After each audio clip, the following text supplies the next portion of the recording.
আমি তো ভোটে দাঁড়াইছি না যে আমার এত মানুষের সমর্থন দরকার। আমি ভোটে তো দাঁড়াই কোনো প্রার্থী না, আমার কোনো মার্কা নাই, আমি কোনো মার্কার প্রচারণাও করি না।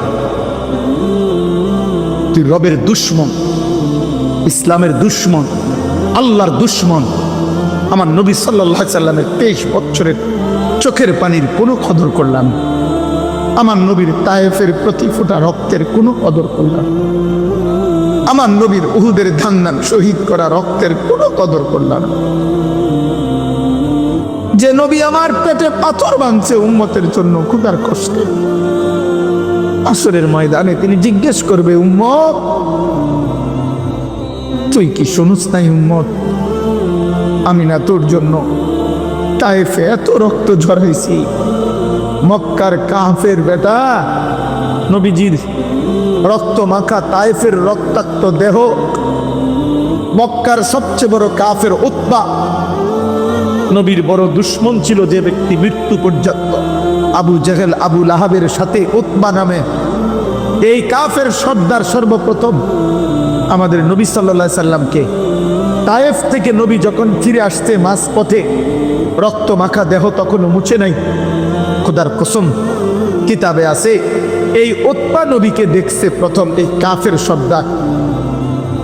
এরই ভাতিজা তো নবীজি আজকে 11 বছর নবীর বিরোধিতা করে গেছে মক্কায়, কিন্তু তায়েফ থেকে নবী ফিরে আসছে উতবার বাগানে নাখলা নামক জায়গায়, মক্কা এবং তায়েফের মাঝামাঝি জায়গায়।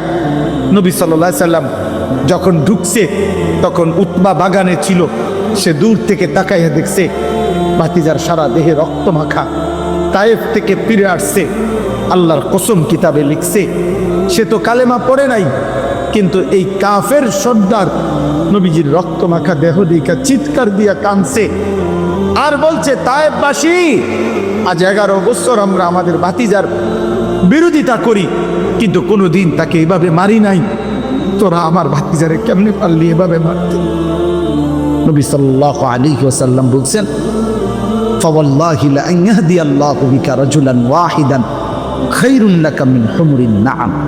নবীজি বলছেন, আল্লাহর কসম তোমার দ্বারা একজন ব্যক্তি আল্লাহর পথ পাওয়া গোটা আরবের সমস্ত দামি ওট তোমাকে হাদিয়া দেওয়ার চাইতে উত্তম।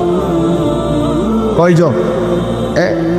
এক যুবক আল্লাহ চিনবে, এক যুবক মালিককে সেজদা দিবে, আমার 30 বছর সার্থক।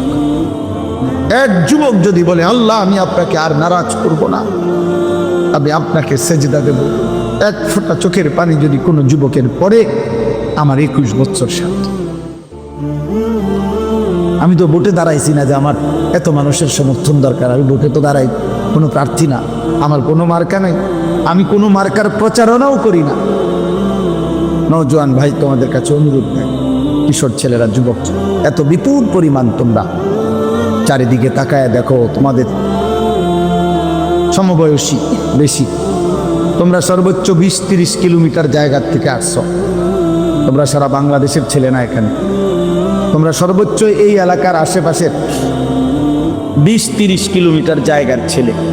তাহলে মাত্র 20-30 কিলোমিটার জায়গার থেকে যদি এখানে 2000 ছেলে হয়, ধরেন কথার কথা, আর সেখান থেকে যদি 1800 ছেলেই বেনামাজি হয়, তো ইসলামের কি হালাত, আমার দেশের কি হাল?